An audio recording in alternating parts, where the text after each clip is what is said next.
Pablo Fernández Garay Gorta, así se llama este hombre, Garay Gorta, está siendo sometido a juicio. Hay una denuncia, pero hay más hechos. Ustedes saben que tratándose de delitos sexuales, de delitos íntimos, de delitos privados, la víctima tiene la posibilidad de impulsar la investigación o no. Son muy complejos este tipo de infracciones, de delitos, porque no es solamente física la cuestión. Yo diría que es un daño integral.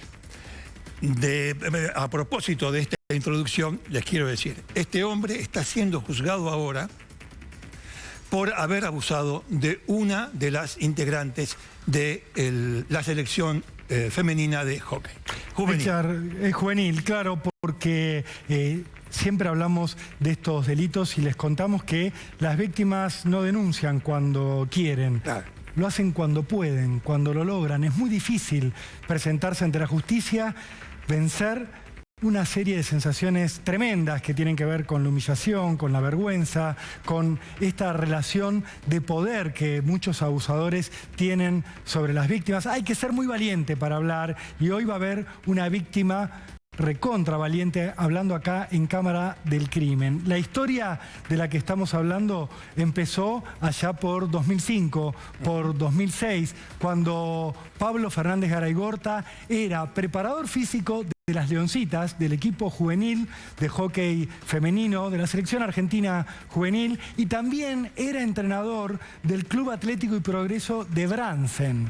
En esa doble función, este hombre, según la denuncia que vamos a tratar hoy, pero hay testimonios que dicen que era un modus operandi, lo que hacía era llevar a las jugadoras, que eran chiquitas, eran adolescentes, 13, 14, 15 años, en su auto, las llevaba a algunas de ellas a su casa y ahí cometía abusos imperdonables, según lo que describen las víctimas.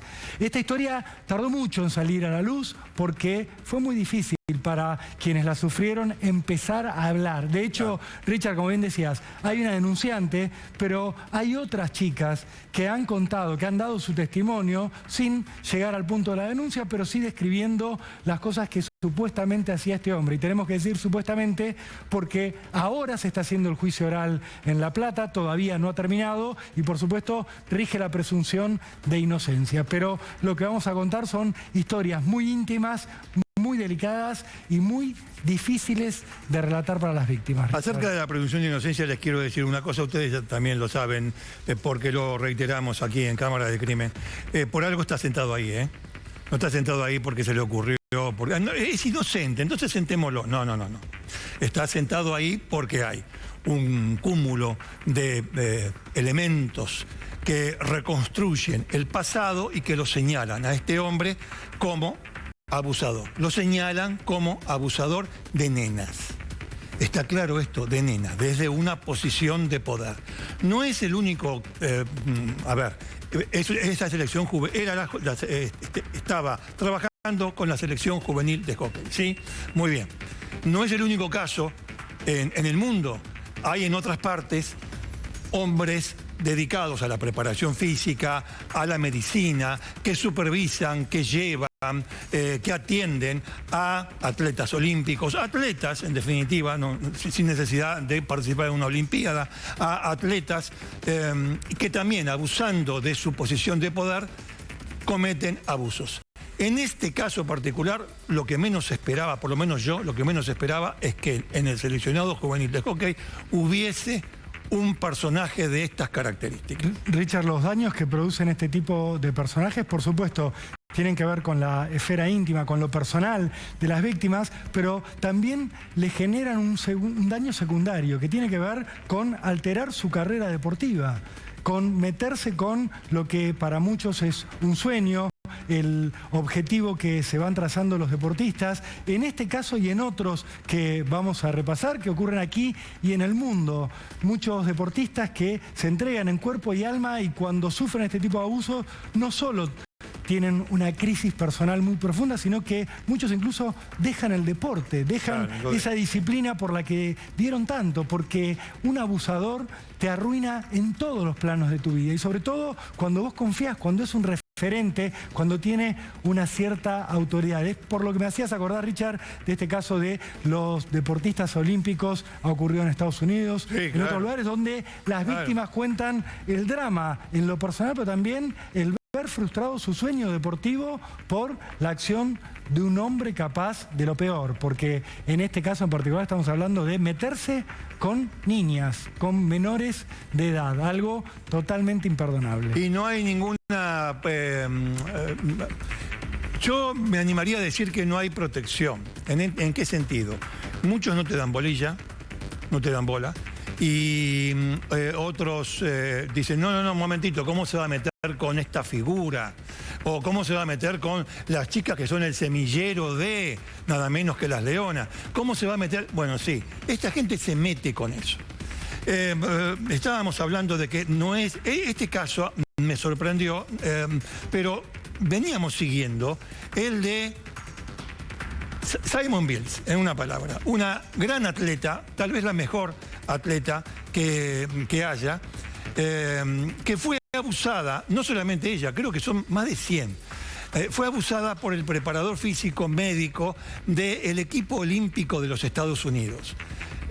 Simone Biles, a tal punto es así, ahora tiene 24 años, ganó 25 medallas mundiales, olímpicas, no sé cuántas medallas olímpicas tiene. Bueno, aún así este hombre la abusaba, se aprovechaba de ella. Ali Reisman, otra muchacha. Son casos que no vienen de afuera. Ahora, nos encontramos en la preparación del programa que hay un caso acá, que es este caso, y por primera vez,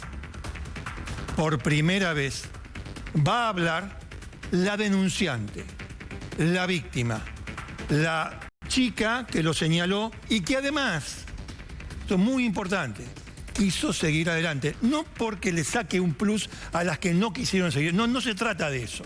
No se trata de eso. Porque a cada uno le pega como le pega. Richard, claro. Está clarísimo eso. El juicio contra Pablo Fernández Garaigorta se está realizando ahora en La Plata. Este viernes le dieron la posibilidad de declarar al acusado. Se espera que la semana que viene ya empiece la etapa de alegatos y luego, por supuesto, se conozca el veredicto. Pero si te parece, vamos a hablar ya con la denunciante y con su abogada. Exacto, sí, ya mismo. Lo prometido. Con la denunciante, con Victoria, y también con su abogada, con Sofía Carabelos. Les agradecemos mucho que hayan venido acá y sobre todo a vos que tengas la valentía, la entereza, la fuerza, no solamente para estar acá, sino para llevar este asunto adelante en la justicia. Sin duda. Victoria, ¿vos cuántos años tenés ahora para que la gente se ubique un poco y en el tiempo que ha pasado? Yo actualmente 32. 32 años. Por cumplir 33.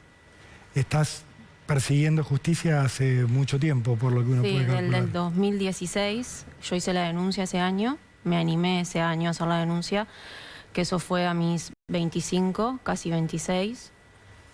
Pero bueno, el hecho pasó en el 2005. O sea que casi 10 años después, yo hago la denuncia. Me animo a hacer la denuncia.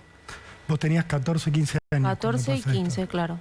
¿Y cómo conoces a este hombre? Yo lo conozco a partir de mis 4 años en la colonia del Club Atlético y Progreso, las colonias que se hacían en el verano. En Bransen. En Bransen. Colonias de verano y campamentos. A los 7 años yo empiezo a jugar al hockey en el Club Atlético y Progreso.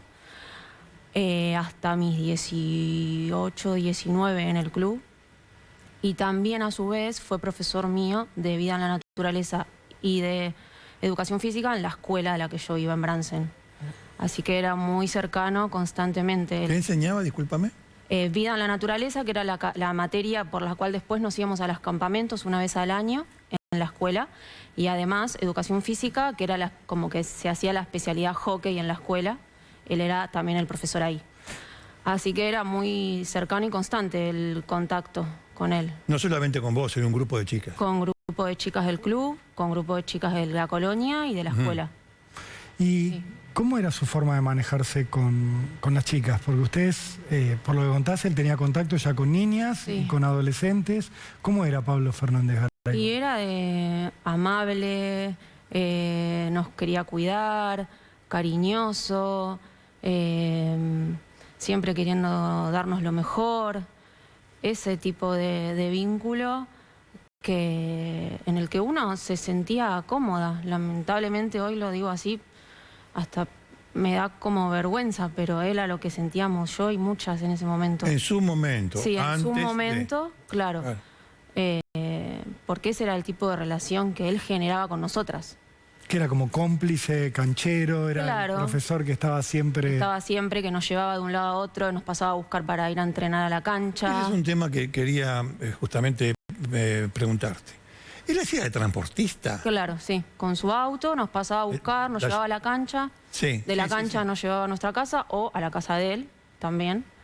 ¿Y a cuento de que a la casa de él?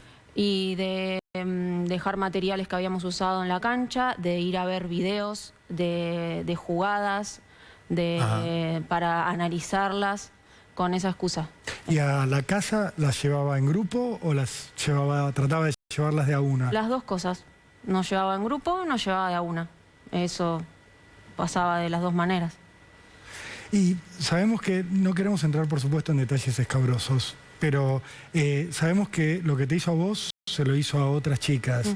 ¿Qué modus operandi tenía? Si lo pudieras describir sin entrar en detalles, digo, que nos choquen a todos y que obviamente vulneren tu intimidad, pero ¿qué hacía? Cuando llevaba a la casa, las agarraba solas. Sí, era llegar a la casa, era desde la contención, desde vení, sentate conmigo acá en el sillón, vení a UPA mío, o te llevaba a la habitación de una forma medio como caminando, desde atrás. Esa era su manera.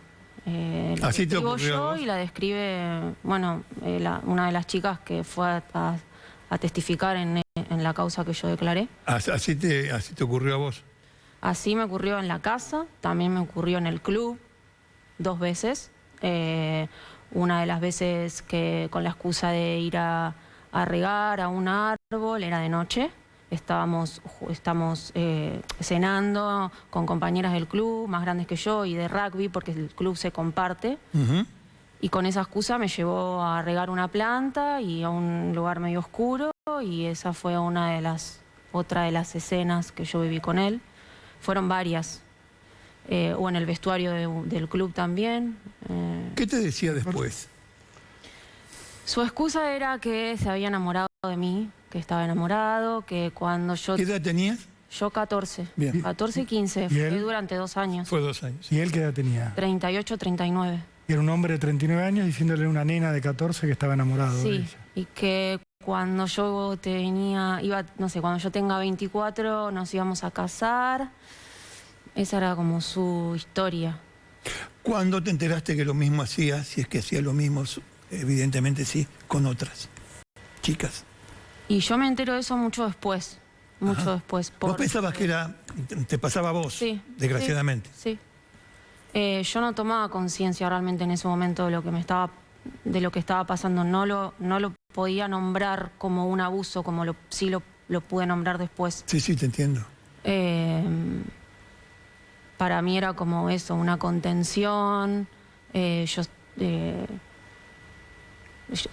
estaba como por ahí con algunas situaciones de adolescente, de vulnerabilidad, y Claro. él era como un pilar para nosotras en el Claro. club.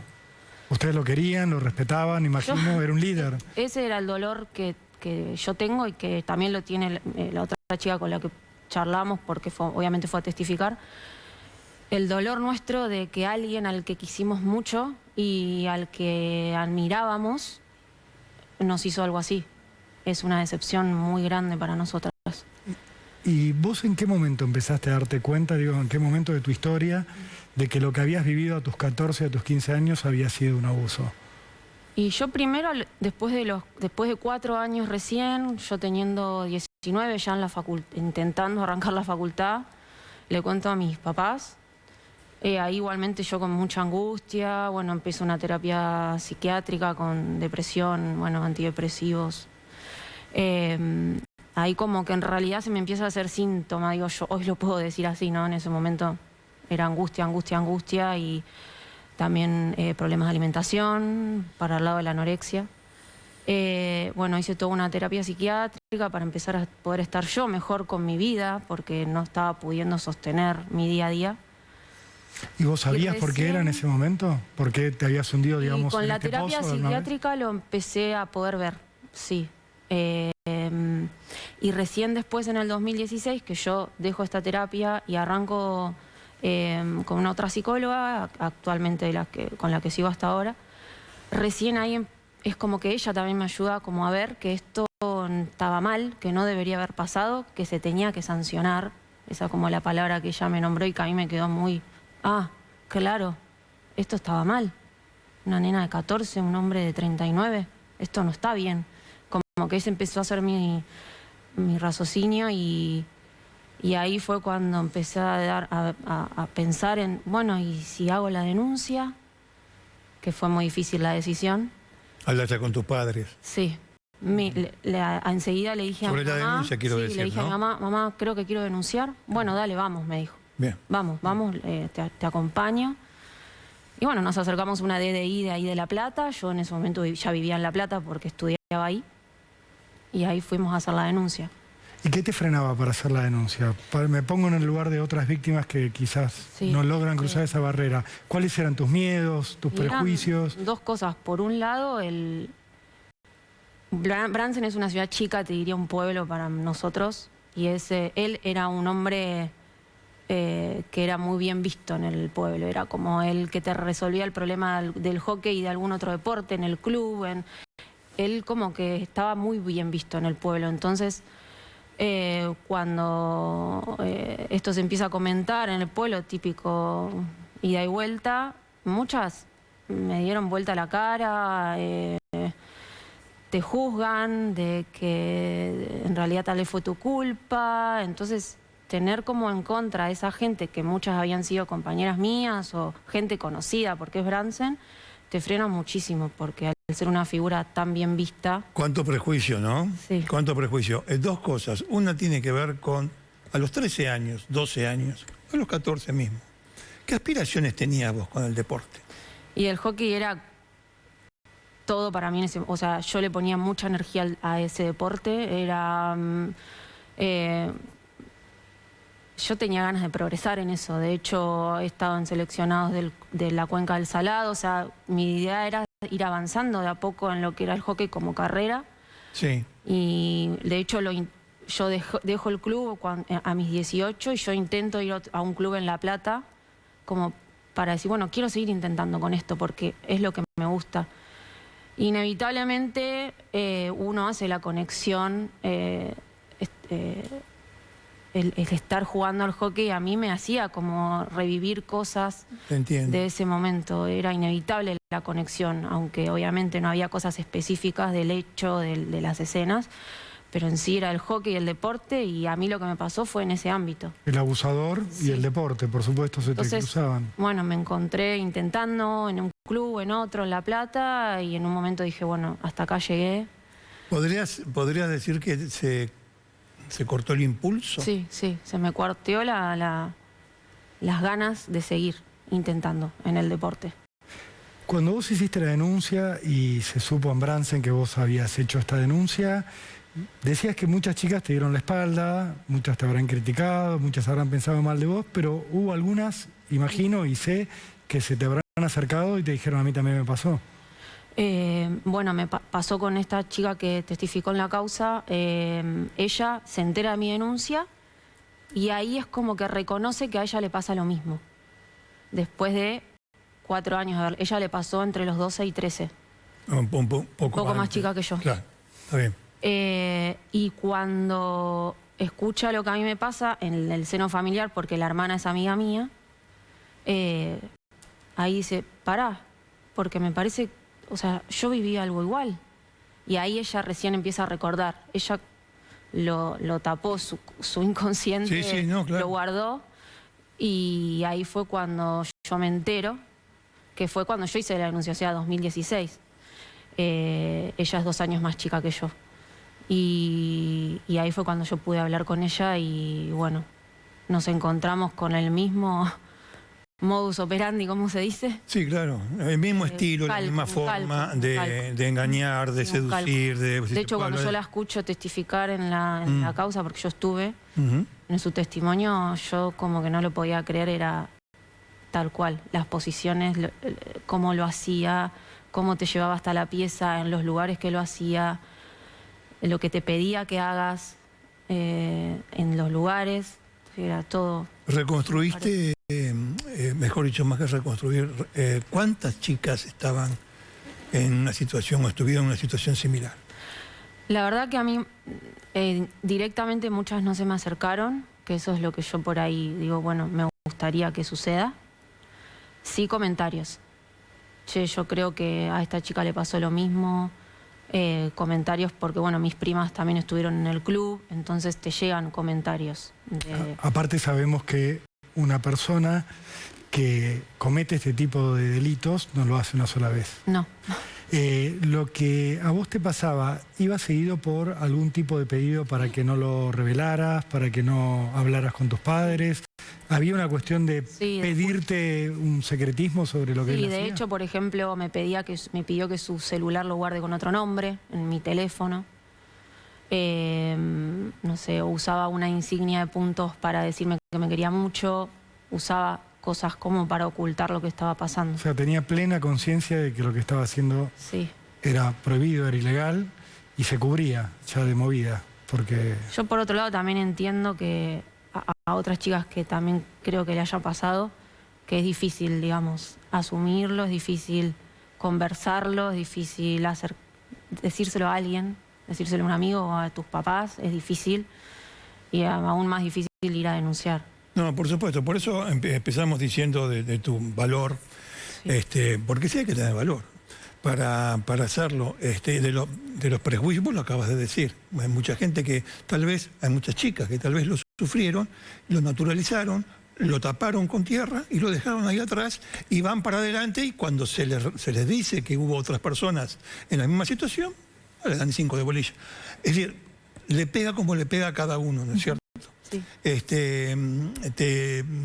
Te quería decir, lo estás superando, porque han pasado muchos años. Esto fue del 2005, 2006, ahora lo superaste, tuviste una vida, mejor dicho, no se supera, se va superando, supongo. Sí, a costa de, bueno, mucho dolor y bueno, procesos terapéuticos de poner el cuerpo en eso.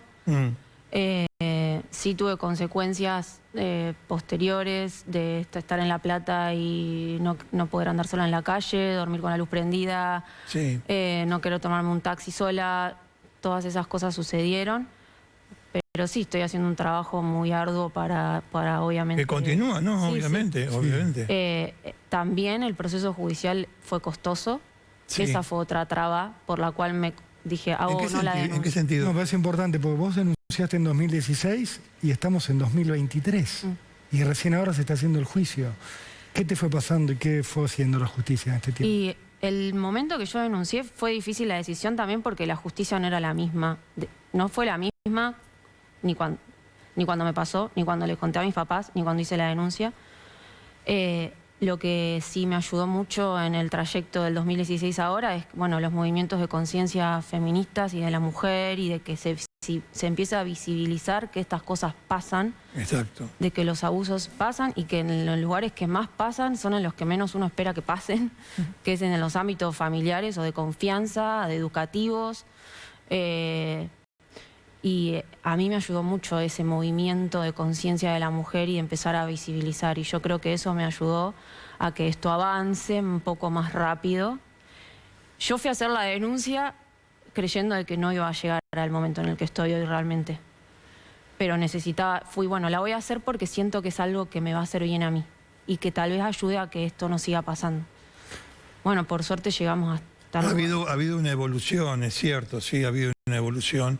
Bueno, se cayeron algunas. Los que no le querían dar bolilla, bueno, empezaron a verlo desde otro punto de vista. Y sí, todos esos movimientos que vos... La prédica, porque en definitiva Hay viejos, de nuevo, prejuicios que hacen que generaciones de personas, de funcionarios, digan, bueno, si después de todo, si después de todo le ha hecho mal a generaciones de víctimas. Y sigue haciendo mal. Y sigue haciendo mal en muchos casos. Quería preguntarle a la doctora Carabelos, a ver, se sabe que hay otras chicas que pasaron por lo mismo, pero esas chicas no quieren hacer nada. Esas chicas no dejan de ser víctimas, pero usted no las puede llevar a los tribunales. ¿Me puede explicar eso? Sí, en realidad la persona que menciona Victoria sí fue a declarar, pero hizo este uso que vos explicabas al principio de no instar la acción. Es decir, no empujó. Esta muchacha relata su vivencia, sí, que justamente sirvió para acreditar, digamos, todo lo que Victoria dijo cuando prestó declaración, hasta detalles, digamos, de dónde estaba el sillón y cómo se ponía para empezar los tocamientos, digamos, y cómo eso estaba acompañado de toda esta confianza que también los padres tenían respecto de esta persona, digamos. Era una persona de referencia, es una persona que, digamos, ha hecho avanzar al deporte, esto es una realidad, en el propio Bransen, ha tenido una actividad, digamos, como parte del cuerpo técnico del seleccionado, seguramente es un profesional, digamos, muy calificado, y eso generaba confianza hasta en los padres, porque si no, digamos, no se puede explicar que una niña de 12 años esté a solas en la casa de este señor, claro, después de un entrenamiento, para ir a buscar un video que se transformó en la excusa para que baje y para que se siente y para que se quede un ratito más y que empiece, digamos, todo este proceso, que es a ella a un poco más de edad, a los 14, también le sucedió. Digamos, los abusos sexuales no siempre suceden con violencia física, digamos, se utilizan otras herramientas que son mucho más poderosas porque además van quedando, digamos, subjetivamente como parte de ese tenerte rehén de esa misma situación, digamos, como además aparece esto, ¿no? En el debate aparecía todo el tiempo esta cuestión moral de, bueno, ¿y vos qué hiciste? ¿Y vos cómo reaccionaste? ¿Y pero cómo? ¿No denunciaste enseguida? En el debate... en el debate oral, que ahora se está... esto le esgrime de alguna preguntas manera... destinadas a plantear que de alguna manera la víctima lo buscó o provocó. Sí, o que no había tanta resistencia, que toleró, digamos, ¿no? Este imaginario, o sea, en los delitos contra la integridad sexual siempre aparecen todos los imaginarios vinculados a los estereotipos de género, ¿no? O sea, que en realidad hay alguna mujer despechada, que digamos que a partir de esto entonces... dice que su hijo fue abusado, su hija fue abusada. Hay siempre esta idea de que estas mujeres somos todas locas, digamos, que inventamos esto, que nos vengamos de algún enamoramiento, digamos, de nuestros docentes o nuestros profesores, y que parecería como que no tiene ningún costo esto, ¿no? Como si todo lo que cuenta Victoria, que pasó desde el 2016 hasta ahora, fuera absolutamente liviano denunciar y estar frente a tantas veces que ha estado en la justicia. ¿Por qué demoró tanto la causa en llegar a juicio? Si Victoria se la denuncia en 2016, estamos en 2023. Bueno, digamos, un poco en lo particular y un poco en lo general, la provincia de Buenos Aires está en una situación colapsada en términos de administración de justicia. Sí, pero 7 años, doctora. Sí, nos tocó la pandemia en el medio. Cuando la causa se elevó a juicio, no estoy dando excusas, digamos. Yo no puedo ya, yo no sé cómo excusarme frente a ella de esa demora, aunque yo no tengo, digamos, las razones de todo esto. Pero realmente, justo cuando se elevó la causa a juicio, es decir, cuando ya estábamos dispuestos a, teníamos integrado un tribunal, llegó la pandemia y obviamente el imputado se niega a hacer un juicio a distancia, digamos, ¿no? Entonces, las audiencias tuvieron que esperar a la presencialidad para poder fijarse. Sí, igual fue hace 2 años que volvimos a la presencialidad. Sí. Le quería preguntar también, doctora, ¿qué declaró este hombre? ¿Qué estrategia de defensa tiene? ¿Qué ha dicho?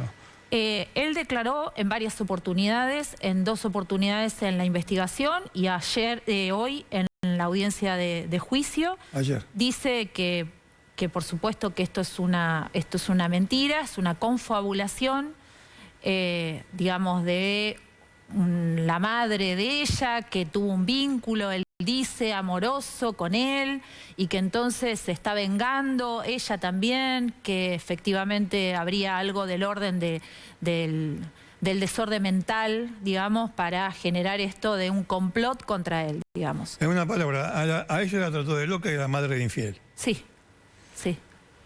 Sí, yo Perdón, creo que pero utiliza... Presuntamente es un hijo de puta. Presuntamente, porque Sí.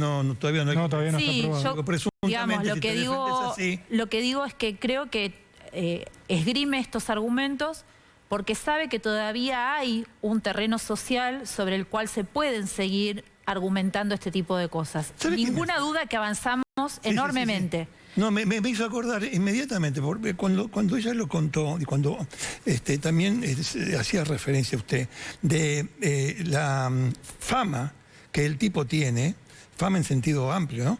En la comunidad, la repercusión que su imagen tiene en la comunidad, me hizo acordar, ¿te acuerdas del de Santa Fe? El ciudadano ilustre. Sí, no, de Paraná. El de Paraná, Claro. Estamos hablando de el Entre Ríos. ciudadano ilustre. Sí, Y también, el hombre más respetado el hombre más respetado de la comunidad. Y al final de cuentas era un violador, fue condenado y qué sé yo. Sí, ha habido otros casos, Richard. Ha habido otros Digo, casos también. Con el padre Siempre- Julio César Grassi también ha pasado eso. Era Bueno, respetado, iba a los sí, programas de Es televisión. que eso, y era un digamos, abusador. eso es lo que no está puesto en duda. Nosotros en ningún momento planteamos algo en contra de eso porque era ir contra la realidad, digamos. Era un tipo que generaba confianza. Estamos hablando de que ella está diciendo que desde los 4 años estaba en la colonia a cargo de él.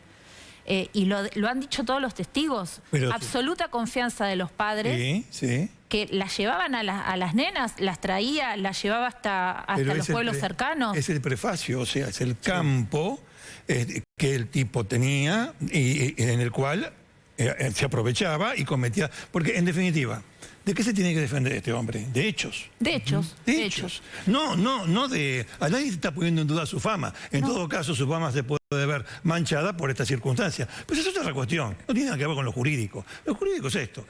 Acá hay una denunciante, hay pruebas en contra de este tipo. ¿De qué te tienes que defenderte? De esto. De los no hechos. de... no, pero Fulanita lo tuvo que un pasa es que el romance con... despecho... Sí, despecho. No, querido, no. Ahora, yo para que la gente tenga un poco conciencia de lo que es un proceso penal por abuso sexual. ¿Cuántas veces, Victoria, vos tuviste que contar lo que te hizo este hombre de 2016 acá? Y obviamente saco todas las veces que tuviste que hablar con amigas, con tus padres, con familiares, con terapeutas, pero en sede judicial y en sede policial, ¿cuántas veces tuviste que relatar lo mismo? Que para vos es terrible cada vez que hablas de esto, me imagino. Bueno, el día que hice la denuncia, obviamente, después tuve que ir una vez más también junto con los abogados de él, que eso fue muy duro porque te indagaban con preguntas. Y una vez más también, después, Las pericias. las pericias psicológicas que tuve que ir a hacer a la asesoría pericial de La Plata. Tuviste que someterte a varias entrevistas, imagino, ahí. Sí. Donde volvés a contar otra vez lo que pasó. Es como un nunca Y en el acaba. debate ahora. Sí, en el debate ahora, bueno, obviamente las veces que tuve que relatarlo para las abogadas, es haber puesto el cuerpo mucho. Es muy costoso. No me arrepiento de haberla hecho, pero no niego que es costoso a nivel mental, emocional y físico. Es muy costoso. Doctor, Perdón, No, no. ¿qué le dirías a las otras víctimas que seguramente hay de este hombre? Y a mí me gustaría mucho que la empatía, que suceda la empatía de la mujer, la empatía de la chica que también jugó y fue entrenada por él, que se acerque. Yo siempre voy a estar abierta a escuchar y a aconsejar desde mi lugar y desde mi experiencia. No voy a negar lo que dije antes, ¿no? Que es costoso el proceso judicial, pero yo siento que vale, que vale. No, está muy bien. Doctora, le quería decir, Pablo Fernández Garay Gorta, ¿está preso? Está detenido, efectivamente, desde el 2018. Fue primero bueno, estuvo en un lugar de alojamiento común y después se pidió una domiciliaria. Nosotros en varias oportunidades propusimos que se lo escarcele, digamos, porque en realidad si tenía el beneficio de la domiciliaria, quizás era mejor que estuviera escarcelado y no, digamos, cumpliendo pena, porque todo el tiempo en domiciliaria, claro, la domiciliaria efectivamente es parte de una pena. Sí.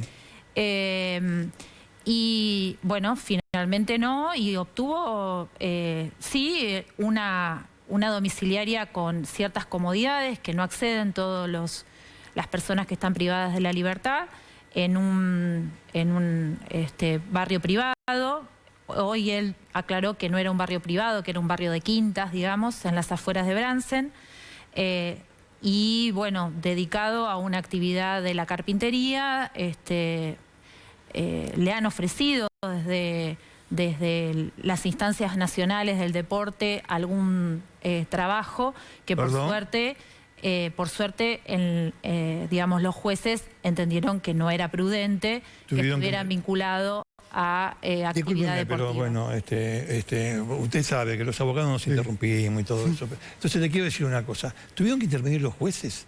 Sí. Primero, ¿dónde le estaban ofreciendo trabajo? Claro. Él seguía siendo parte del cuerpo técnico, entiendo, yo no vengo del mundo del deporte, él era cámara, es decir, que es el que graba las jugadas y después genera análisis, o sea, es una persona como muy precisa, digamos. El videoanalista, digamos, sería exactamente. Del equipo juvenil de hockey de la Argentina, de la selección. Exactamente, sí, de hecho...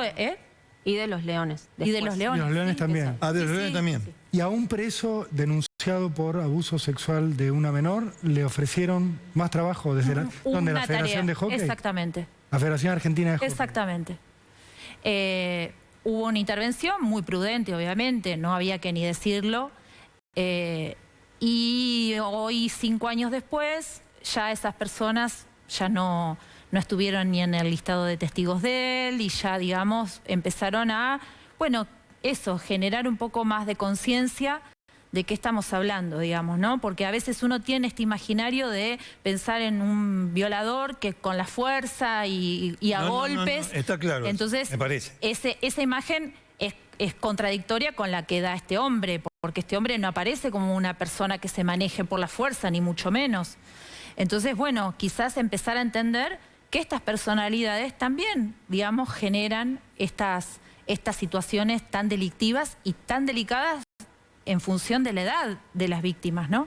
No, claro, claro. Yo, digamos, ella no lo va a decir, pero yo de lo que he escuchado en los relatos de sus propias compañeras ella la rompía jugando al hockey. No sé si hubiera sido una leona, no sé, digamos, quizás sí. Y quizás nos perdimos de otra gran campeona, digamos, ¿no? Pero todo esto, y ella, digamos, las primeras encuentros que nosotros teníamos, lo relataba con mucho pesar. O sea, efectivamente, esto significó el quiebre de su carrera.